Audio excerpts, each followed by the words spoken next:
speeches and presentations. We will now move into our panel discussion. And here is my first question. And I open this question for all our panelists. Steel has been a foundation of modern infrastructure for decades. But today's demands are different, like energy efficiency, optimization, and sustainability. So, how do you see steel and metal structures evolving to meet these new expectations? Let's start with Professor Khanna. Your question is very valid that steel is one of the very important material. Today, you can create wonderful buildings, wonderful architecture, and stable buildings with steel.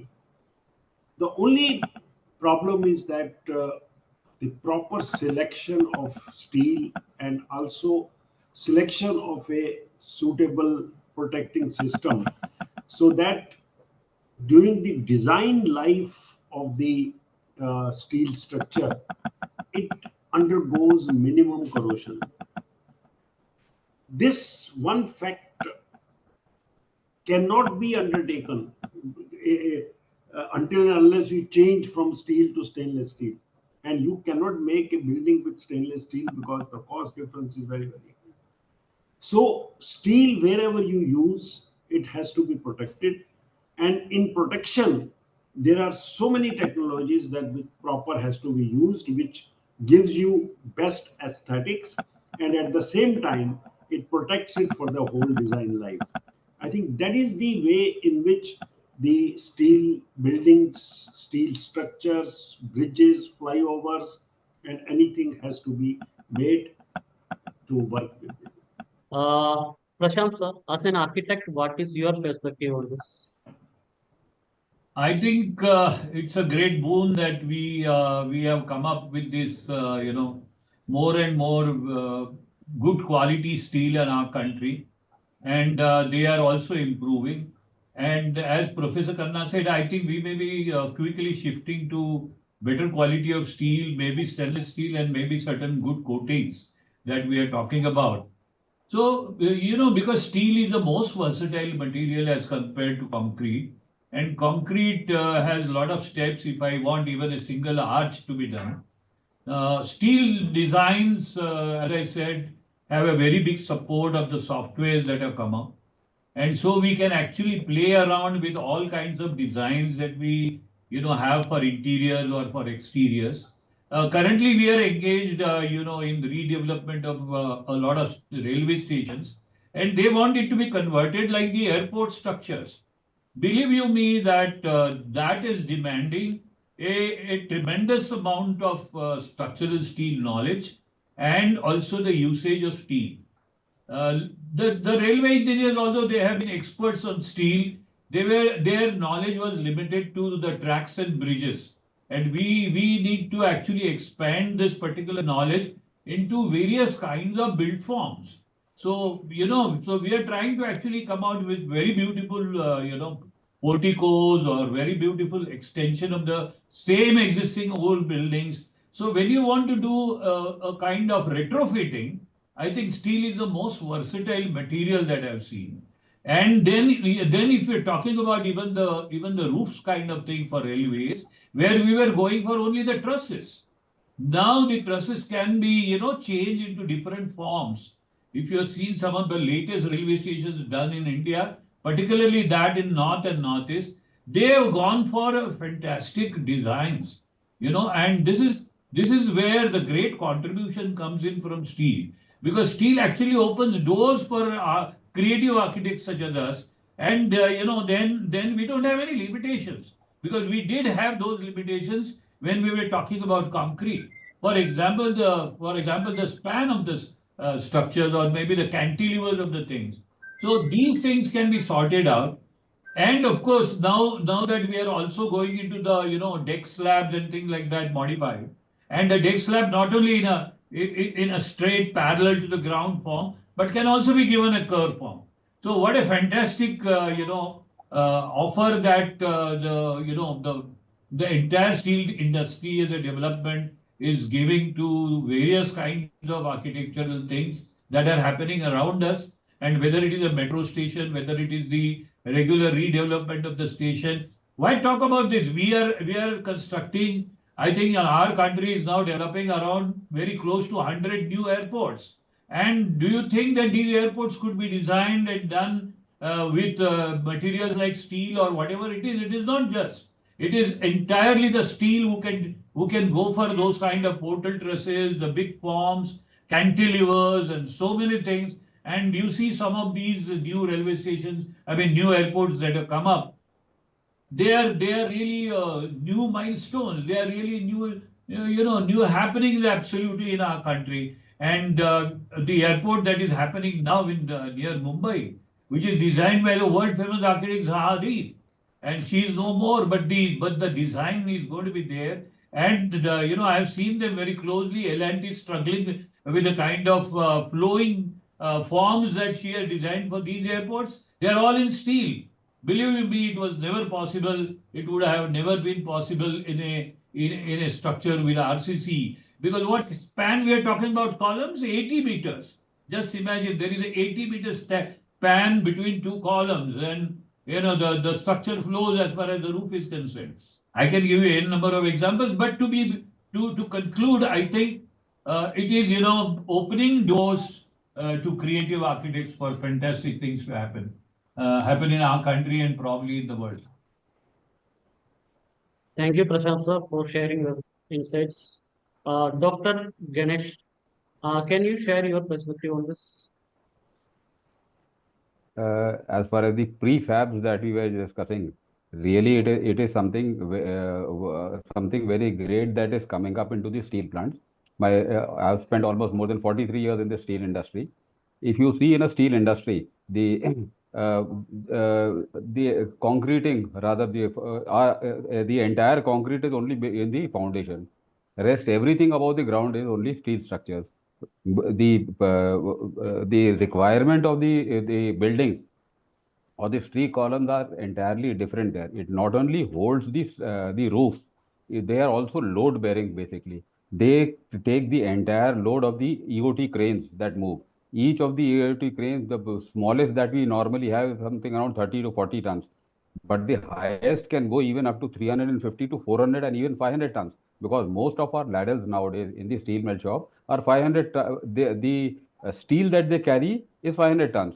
The total dead weight, including the ladle, it goes more than 700 tons. So you can imagine what could be the size of the crane, the beams, and the entire load that is being carried. So honestly speaking, the requirements of a steel plant are entirely different. Of late, of course, I mean, most of the non-load bearing sizes, especially the silos or the covered space that we require, we have started going in for the prefabs. Earlier, the buildings also, I mean, if at all we had any concrete building, they were normally the office buildings or other utility spaces. Of late now, we have switched over to the prefabs to there also. Because initially, I say around 20, 30 years ago, the concept of prefab was that it was used only as a temporary structure for a temporary office or something, and it was normally demolished along with the completion.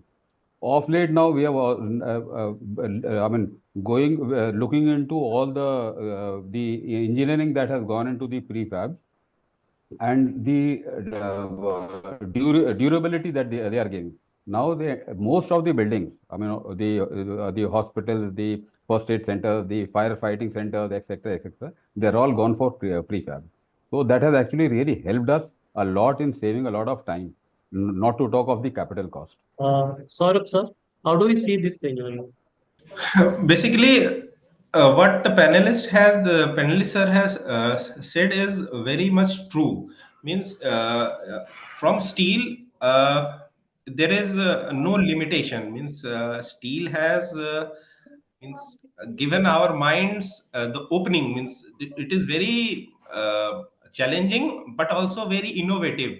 Means it has opened up so many spaces, so many avenues that we can use the steel in any type of structure. Means today the technology is there that we can use it in residential, we can use it in commercial, we can use it in means apart from 19 years of experience I have designed every kind of structures, means be it bridge girders, be it airport hangars, 80 meters, 90 meters span airport hangars. So, be it industrial structure, be it 200 ton crane capacity of structure. So, we have designed, means we do not think that we have left anything unturned, means we have designed hospital, we have designed schools. So, uh, everywhere every industry has an application of steel, and it is the industry leaders like architects as well as Steel Authority of India has to provide the required material for required material for that construction, because every construction has some different type of steel requirement for. So if the industry is well versed, then it also means it saves the cost, means it saves cost 15 to 20%, as well as it give better return to investment, because it start generating company start producing its product very fast. So it's better on investment terms, and better on in time, and capital cost is also saved, and it's reduces the foundation cost as well, as because steel is very strength is very high. So it has got all the means good character. Steel construction and PB construction has got all the good character, and one of the best thing is that we can optimize it, means we have to give whatever, means the amount of steel which is required has to be given at that particular point. We do not waste our steel. So it's very cost effective, and it's very fast construction. So I think that this steel is but in India it is in nascent state, but it is evolving like anything, means application is evolving like anything, means we are now into data center as well. So data center is also been designed in a steel structure, is steel hollow cores, pre-engineered. So application wise it is very versatile, and we are now applying it in every industry. So as far as this steel innovation and architectural design is concerned, so there is no limit, and we should adopt it, and we should more promote it to all the industries which is there in our vicinity. Thank you, sir, for those insights. Now, my next question is for Professor Khanna. How do you see the role of high temperature corrosion in the performance of steel and metal structures, particularly in the harshest environment like bridges or industrial facilities? When we talk about structures and buildings, usually high temperature is the temperature which comes from the sun. So high temperature corrosion for steel is an entirely different subject, which happens when we go to the power plants and other things. So there is a different kind of steel used for those applications. But when we talk about the structural aspects of high temperature, usually the temperature goes beyond, not beyond 60, 70 or 80 degree. And nothing happens to steel at these temperatures.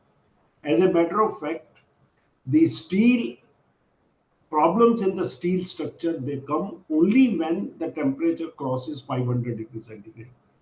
That's why you will see that most of the structures, malls, airports, and uh, film theaters and all these kind of things, they are coated with a special coating which is called intumescent coating, which if applied on these things and if fire occurs, then this acts as a kind of a insulation for that, so that the temperature of the steel doesn't cross 500 degrees centigrade.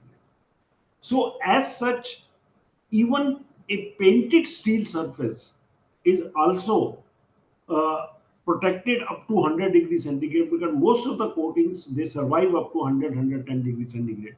So the word high temperature safety of steel is not a problem at all under the normal conditions, until and unless there is a fire or any kind of a thing. And if fire is there, then there is a special way to protect it by intumescent coating. So this is the way in which we define the protection of the steel structure from fire or high temperature. Thank you for that insightful explanation, sir. Uh, Prashant, sir, as an architect and a renowned academician, how do you balance innovation design with practical requirement of steel and metal construction? Good question, I suppose, because unfortunately, steel is not considered in our academic education at all. At least to the extent that the extent at which steel construction is going on around the world, and particularly now also in India.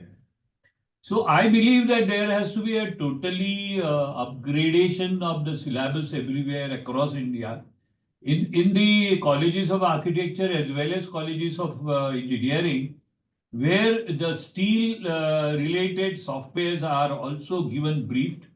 They probably have to also take these students to the various steel industries, which we talked about, whether it is coating, whether it is quality of steel improvement, whether we are trying to treat them from, from the fireproofing perspectives, or whether we are talking about these software, the long spans, and many other things, including, the base of Tekla and the BIM.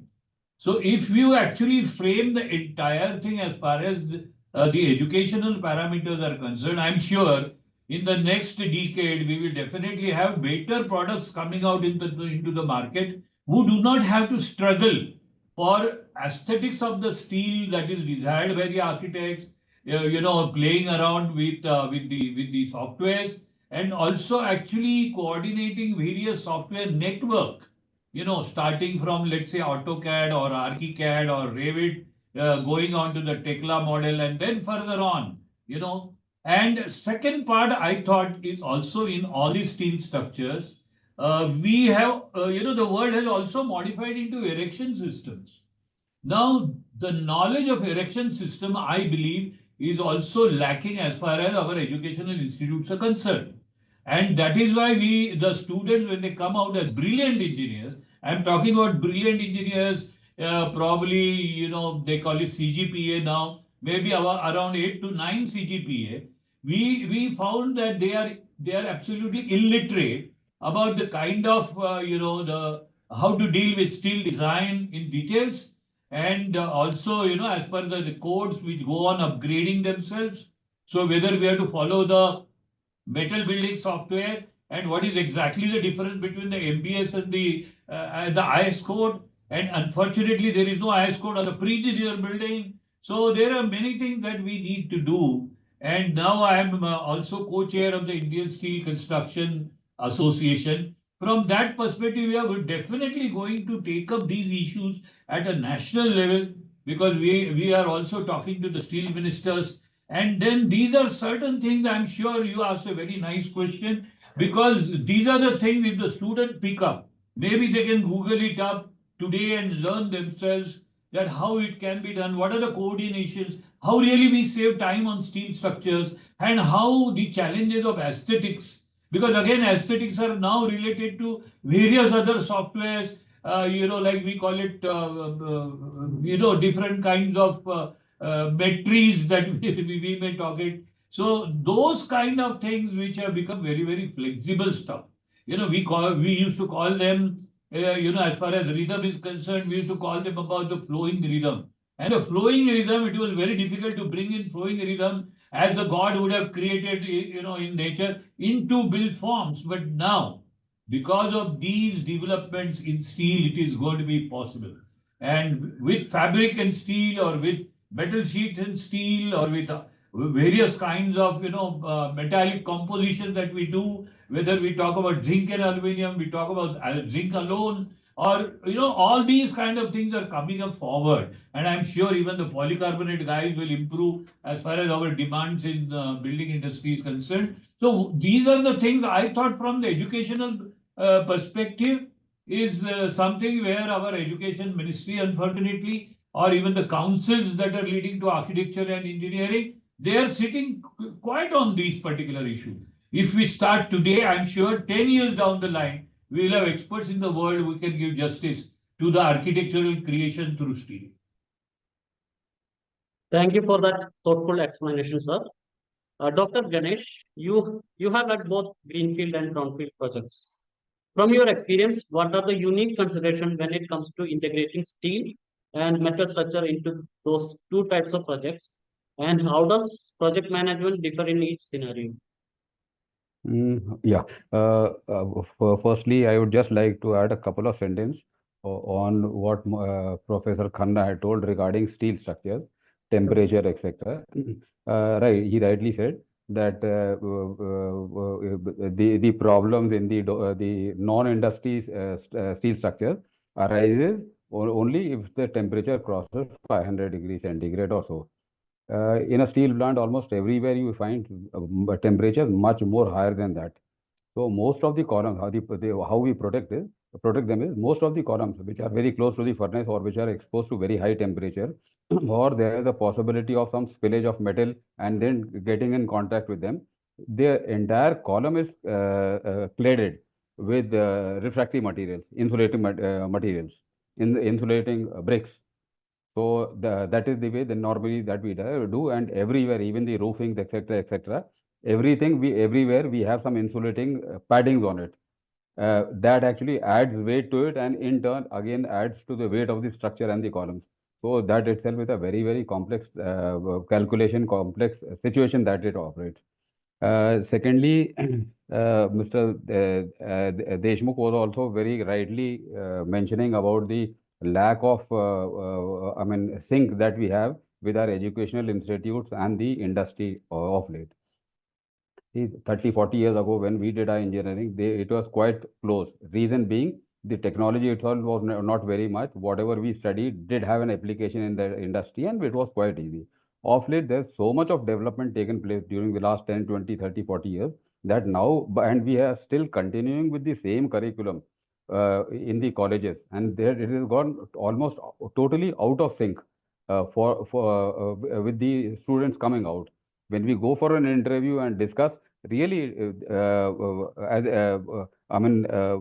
talking about the erection, talking about the steel, talking about so many other things, they are way apart. In fact, when you see, they are just blank when we talk about what is erection, what is the engineering behind it, or even the design of steel structures. There are so many very good computer applications available where a lot can be done. So, if they are incorporated at their college level, it would be helpful both for them as well as for the industry. Your question was regarding your greenfield and the brownfield projects, project management, if you say. Yeah, the project management is, you can say, partly engineering, partly a management, but both have to go together. The challenges with a greenfield projects are entirely different compared to a brownfield.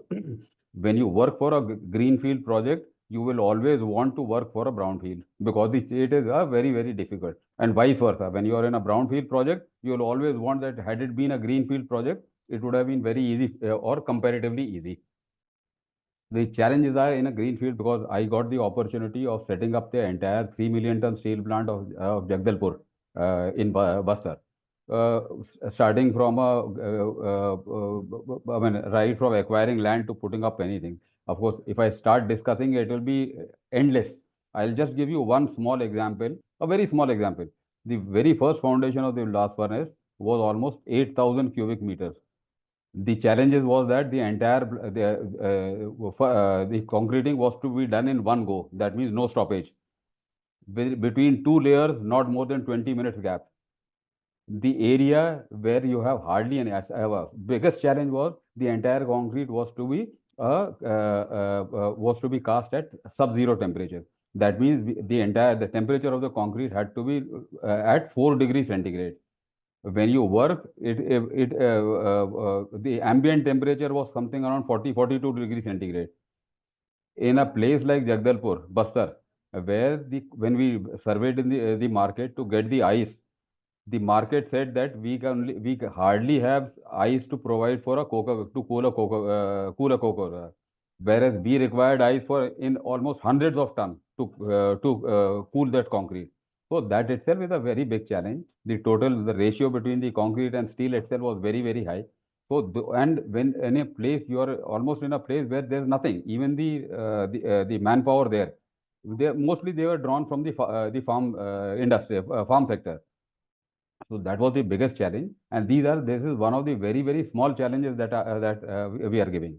Otherwise, at every level there is a challenge. Similarly, in a brownfield also we have different challenges. Project management becomes very difficult. Working in areas where there is an existing pipeline or an existing road or existing structure. So getting a shutdown, working there, doing the erection in confined places, they are the biggest challenges. Thank you. Was truly insightful, sir. Thank you. Mr. Saurabh, what trends are you seeing in the demand for steel and metal prefabricated structures, particularly in industrial and commercial sectors? Basically, demand for prefabricated and pre-engineered building in industrial is increasing day by day. The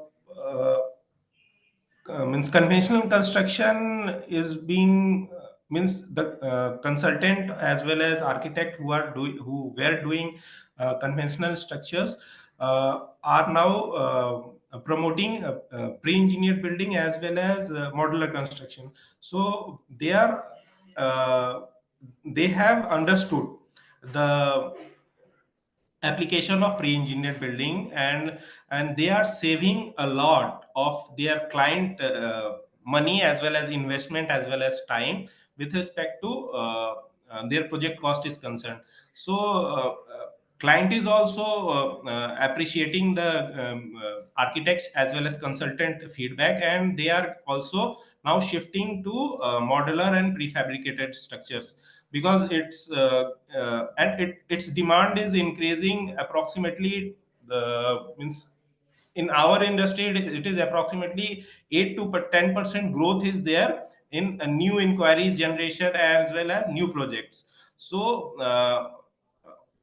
other industries are not growing that fast, but our industry in particular with respect to steel is growing at very pre-engineered building is growing at a very fast pace, and government push is also there. So government is also promoting that fast construction and modular construction of the project. Government is also promoting, means government heavy infra push, and heavy infra push with fast construction only possible because of modular construction and steel. So indirectly government is also promoting it. So I feel that future prospect of modular construction and steel is very bright, and it has opened the space of very good means opportunity for academicians as well as engineers to do wonders in this sector. Coming back to Prashant, sir, how do you see the building material evolving over the next decades, especially in terms of new technologies and innovation in steel production, surface treatment, and sustainability? Yeah, again, a good question. Basically, when we are trying to do this, I mean, all this time we talked about, designing of a steel building and things like that. But we will also have a lot of, accessories and support systems that will probably require for it.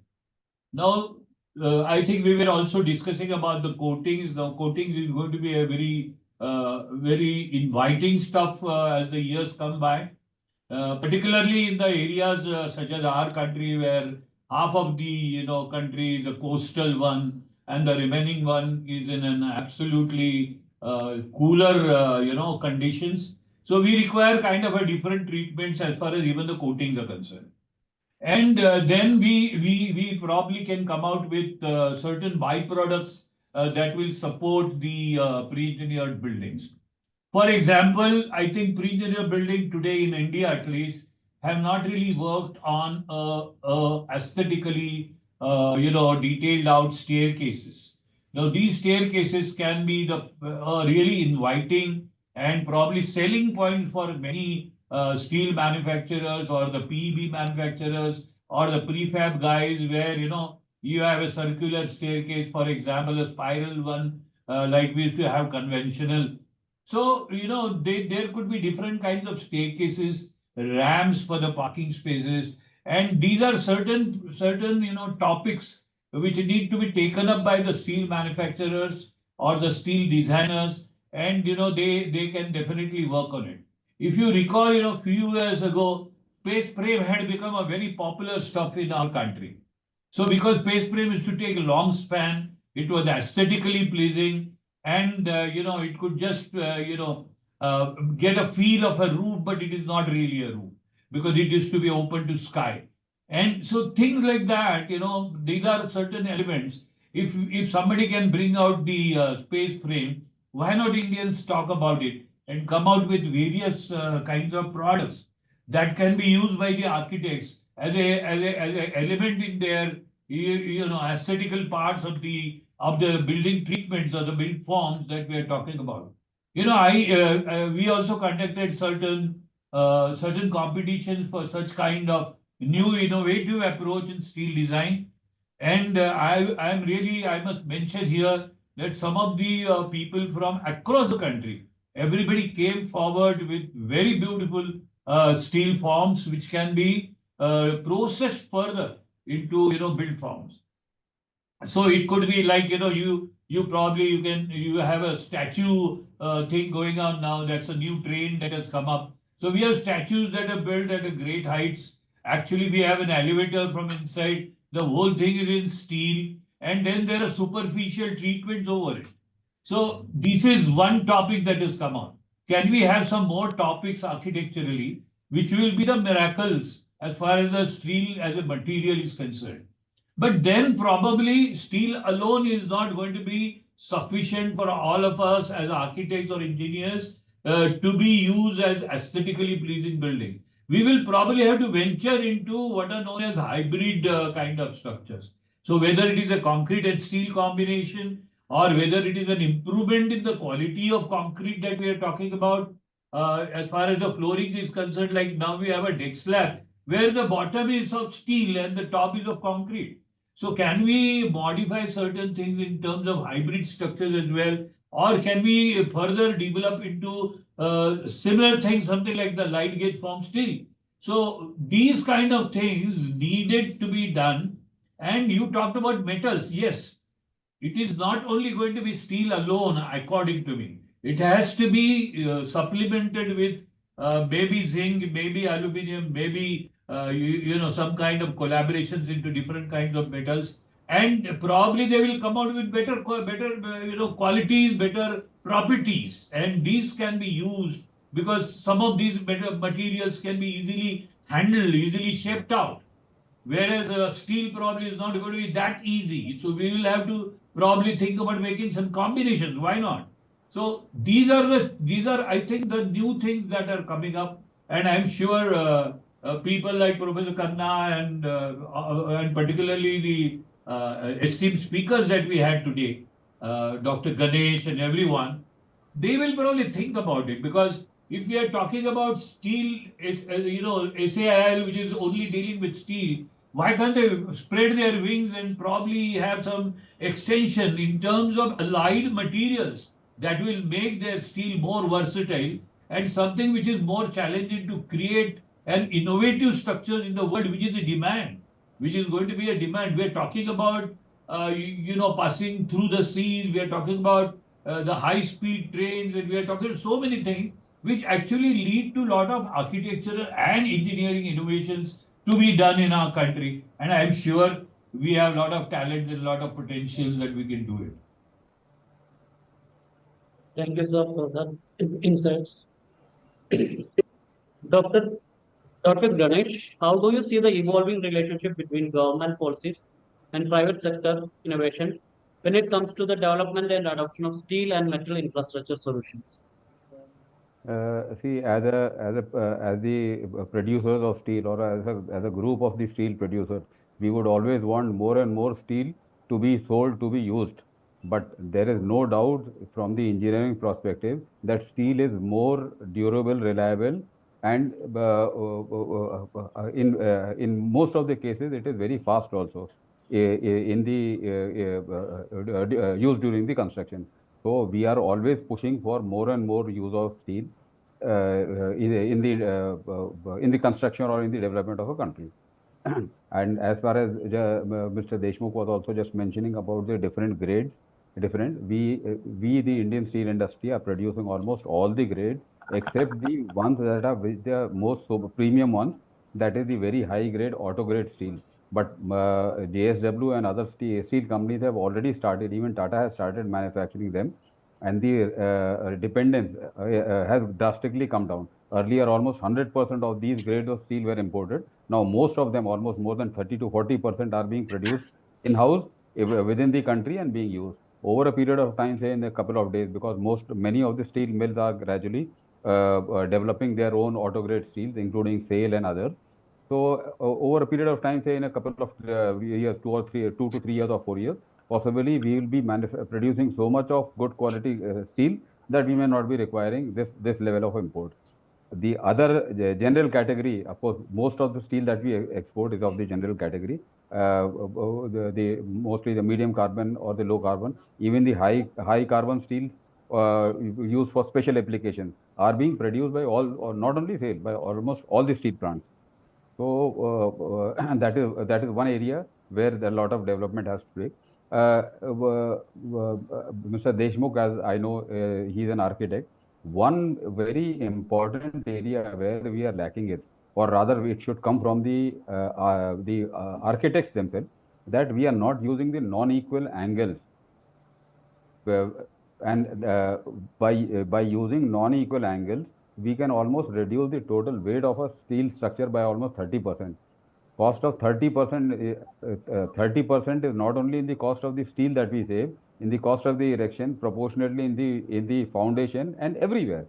So we did try to manufacture some. I mean, once a rolling mill of a steel plant is able to make the equal angles, they can always also make the unequal angles from the very same mill. We do not produce it just because there is no market, there are no buyers for it. And in fact, it is the architects, the consultants who actually have to advise their customer that this is one very big area where there's a lot of saving.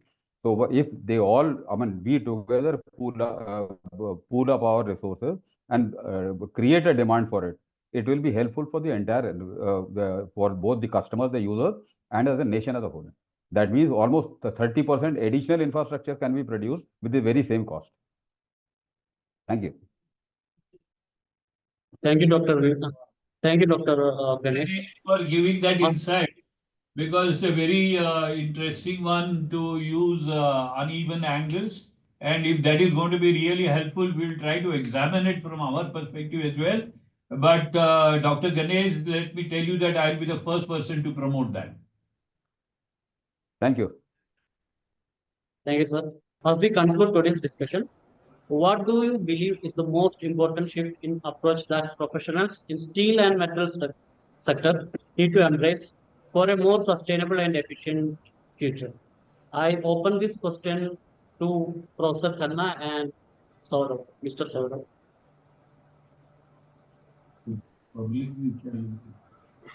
See, the word sustainability today is being highly misused and mixed with so many things, Now, steel is one thing which has no problem of disposal and other kind of a thing, it can be reused. It is all rebar, the new construction is already done by the steel which is which comes out as a waste and all this kind of a thing. So, but definitely, when we talk about use of lots of steel in a building, and if it is replaced by natural products like wood and everything, without even uh, uh, you know converting into a machinable kind of wood products, then it really saves it in terms of the sustainability. But that is not feasible when we make bridges, when we make big structures, when we make very big building. It is not possible. Yes, to certain extent, where special kind of buildings, warehouses and uh, things are made, there it is possible. Now you see, for example, very recently we have made this Atal Setu in Mumbai. It is one of the most important kind of a structure which has been. I very recently went there and I saw this thing. The way its stability, the way it looks clean, and again I will say, even after more than 10 years, we see the sea link there. Till today, there is no even a complaint about any of the structure.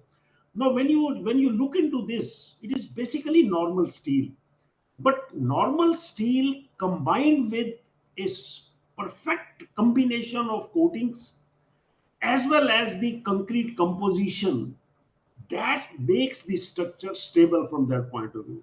So it is very important today to take advantage of the steel, but take the most vulnerable thing, which causes steel to destroy, and the things which get destroyed is the corrosion. Now when you go to steel, as a matter of fact, Mr. Deshmukh was mentioning about the various kinds of steels. Today I have given specifications for the to railway. When you make steel bridges, then you have to use duplex stainless steel as the rebar into that, which has a life of more than 300 years, and which is not affected by any kind of sulfur based thing or chloride based things, and so on and so forth. So the ultimate, when we say, from a simple iron carbon steel to lots of other kind of steels, and changing to chromium based steels to high chromium based steel, all these are used in the structure today, but it has to be used selectively where you find that the coated steel or other thing fails. So that is the way in which you have to systematically improve the steel and then use it in such a way that it gives you the proper answer to that. So it is not like that, "Yeah, I'm just using stainless steel for this thing. I unnecessarily don't want to use a 5 times costly material to make my structure, which is not feasible." So you have to use a good combination of the basic properties, mechanical properties of the thing, which no other material can give you better than steel, and that should be properly combined with coating. Now today you see galvanizing is now further modified by galvanum and the zam alloys. Now zam is such a fantastic coating, which is being tested in our lab, and we have found that for 10,000 hours it doesn't corrode at all. So that is the most wonderful material JSW has brought today, and in solar systems and many other things, it is going to be replaced very soon. So my submission is that we have not to just go for. We have so many types of steels. That is not a problem at all. But any kind of a steel will corrode when it is used in a bad environment. So a good quality of steel and the combination of this proper treatment, that is the solution for using a thing for a better structure. Thank you very much. Thank you, Mr. Ganna. Mr. Saurabh, you want to add something to this? Sir, I want to add that sustainability is a social goal that involves using resources in a way that allows people to coexist or not for a long time. So this is the definition. So how steel helps in? So steel helps in that way that if steel structure is present somewhere and it has to be relocated, it can be easily relocated in conflict also. If you can see that there was one conflict in between Tata Steel Nano plant and West Bengal. So what sustainability means, how well that means they have installed the structure in West Bengal, then that structure just they uh, put get it off from the site and they just transport it to the single location. So that's where steel is sustainable, that it can be easily relocated to different places, and it just solves the problem of that political problem has been solved. Means it just not get wasted over there. So people get their land and agitation get off. So sustainability in steel, because it is very versatile in terms of, if you can imagine that if it was an RCC plant, then this cannot be done. So sustainability and this means a steel product can be used again and again for thousands of years, and it can reprocess. So it gives us the environment, means it saves the environment, and when it saves the environment, then it's basically sustaining the population of the planet. So in that way steel is very helpful. Thank you, panelists, for your valuable insights and engaging discussion. We appreciate your time and expertise. Now, Vinisha will do the vote of. Thank you, panelists, for your valuable contributions to today's discussion on Ironclad Innovation, the new era of metal structures. We hope our audience found this session informative and inspiring. For our viewers, your feedback is essential, and we encourage you to stay connected with us on our social media handles for updates on future webinars and events. With that, today's discussion has now come to a close. Thank you all so much and goodbye.